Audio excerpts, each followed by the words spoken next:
Probably is. Remember I told you what I told you about Donda? It feels like somebody's still scribbling in their notepad while the teacher is walking around collecting homework. And I know and I want this to be a classic. Of course, I want it to be a classic. The reason I want it to be a classic is because anytime Kanye has suffered any type of heartbreak, he comes out and he's amazing. But I'm gonna be very honest. It feels like this is a rush job. It feels like it's one of those clout fixtures. What I mean by that is, I'm gonna keep it 100 with y'all. I don't even want to hear an album that has Fabio Foreign, Lil Yachty, Fabio Foreign, Lil Yachty, Throw in the Dream. Like it's just so random. It doesn't even seem like there's a theme. Now, granted, I'm gonna be honest with you. With Yeezus, he was able to put really different people from different backgrounds and different music genres together, and for some tracks, it sounded good. For him to do this in a small amount of time while trapped in what looks like a county jail, but it's actually the Mercedes-Benz Stadium, like one of the visitors, like motherfucking massage rooms. It just like it's hard for me to just get on board with it. It just does. I don't understand why he has to act like the music is coming out before it's ready. And then also, I don't understand why he could take years to get to this point, then announced an event and subsequently a release date, only to not drop anything. How are we not like looking at that to say, wait, maybe he's a little scatterbrained. Maybe he has HDAD or the H, no, AH, what is it? HD, no, A, what's that fucking disorder? A, somebody about to tell me. AHD, wait, ADHD, you're right. You got me. Thank you.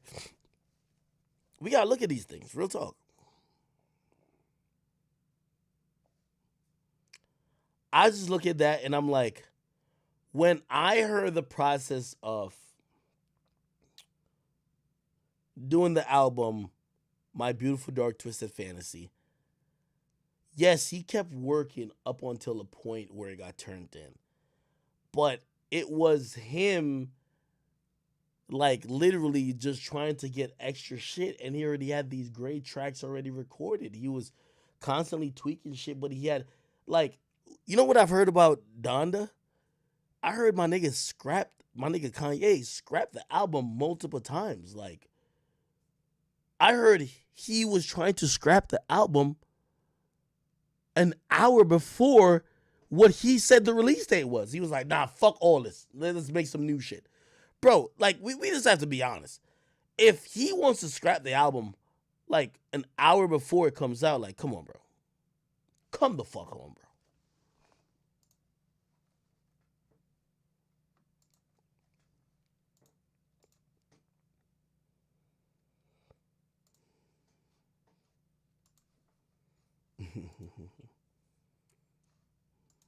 Hold on.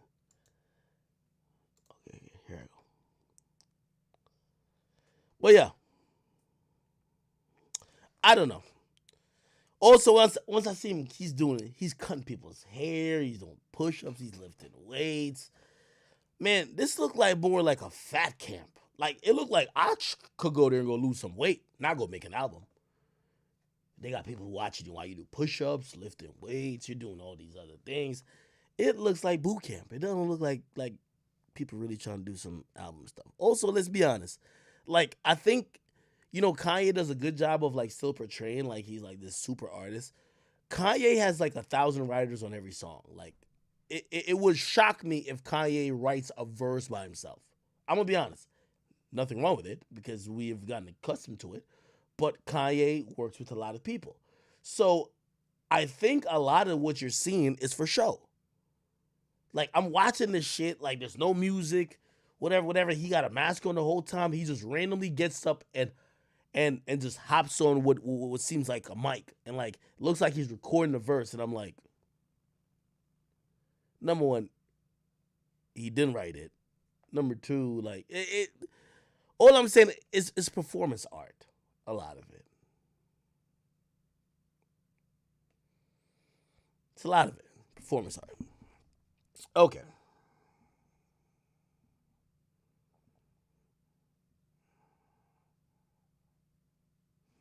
Okay. Oh yeah. And by the way, let me address this right. And I feel like I don't know, man. I'm always like plagued by the amount of respect I have, for everybody. Um, I'm plagued by it. If you're wondering what the fuck I was talking about, my man Grand Wizard, he's always on deck with it.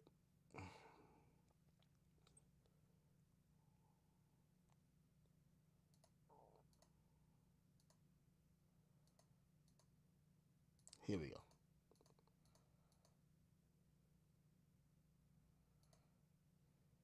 AEIOU. Those vowels. Those are vowels. I don't know the parentheses. Okay, guys. There was something else I wanted to talk about. Oh, Act. Oh yeah. Salute to Act. I didn't get to watch the interview because it was 5 hours long. That's longer than Endgame, bro. I don't know. That shit was But long, I saw clips of it. And it made first of all, you got to salute Akademiks. He's great, bro. Bro, He is excellent. I told somebody this today actually because I was talking about. I was listening to somebody say how they want to work from home, yada yada yada, and I was like, yo, you can't get to a certain level if you stay in the house, right? Act coming outside was one of the best things, right? That happened to him when he started doing Complex, and By the way, and this is why I guess I was trying to say too, is so I don't want nobody like please, and I know y'all gonna do it anyway.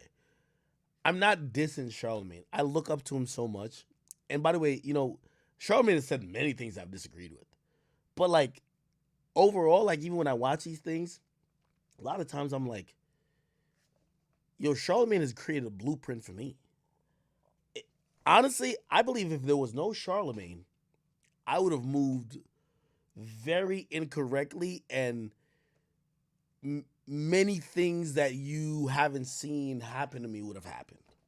That's all I can say. So like I do look up to him, So I don't ever want you to. I disagree with people I like too. I've disagreed with Joe. I like Joe. I've disagreed with Charlemagne. I like Charlemagne. You know what I mean? And even if I'm going at this Wheezy person or whatever the fuck her name is, this isn't like Charlemagne's not my daddy though. So if he's defending them, doesn't mean that I can still get my points across. But hear what he says. I saw him at the verses with Soulja Boy and everything else, and now I don't know if he announced it yet, but he got his thing. Don't say where it is. Okay, but he said he got a podcast coming. Yes, yeah. right. Spotify, baby. Big Spotify in the building. By the way, I also want to say, I researched, I talked to many people about being exclusive on Spotify. And I will say this for any upcoming podcaster. If Akademiks wasn't synonymous with the media, I would have been a little bit more hesitant for the Spotify move. Because being exclusive to any network, sometimes it kills your ability to grow and your reach. I'm still gonna be good because my YouTube shit gonna still be straight because I could upload videos when I want to. I could do whatever I want on Instagram, and I could do what I want like on every other platform. So not because I can't do it on that means that like it's shrinking on my platforms. I look at it as use all the platforms you have access to, and if people want more, right? Just like how like Twitch became like, hey, you want more? Come to Twitch. It was like, hey, you want more and more structure and blah blah blah premium content? Come to motherfucking, you know what I mean? Off the record on Spotify. That's just how it is. Right? And it's just like, yo, he came outside, right? So I salute Act for everything he built prior to that. Amazing. But he's taking it to another level because he's starting it, like seeing him do interviews and shit. I like that. You know what I mean? Thank you, Charlemagne. I respect you so much. I mean, he's been on Billionaires before, but just seeing him sit with Flagrant, I'm like, okay, I like that. I saw somebody. You know what it is? I think I got to do Brilliant Idiots again. That's what I just realized. I gotta do Brilliant Idiots again.